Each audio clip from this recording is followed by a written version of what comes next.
Hi everyone, welcome to my YouTube channel. Yes, in today's talk, I want to just make a final announcement of what I'll be working on.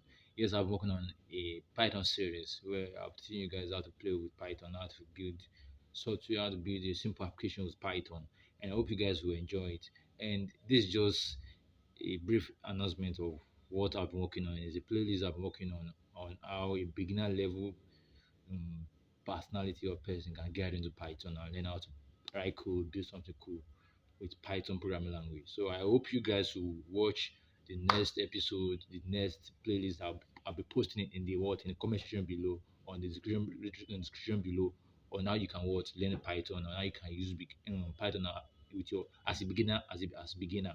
So Python is a multi-functional language. I can use it in programming.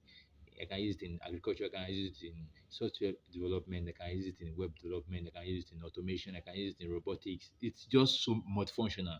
It's to what multifunctional. So that's just how it is. So I will be posting the link in the comment section below, and I hope you guys will like the playlist because this playlist is for beginners they who are getting their feet dirty with Python, and I hope you guys will enjoy it. Please kindly consider to like and subscribe to my channel because more videos about coding, about tech, about entrepreneur will coming up on your way on this same channel. Thank you for watching. Bye.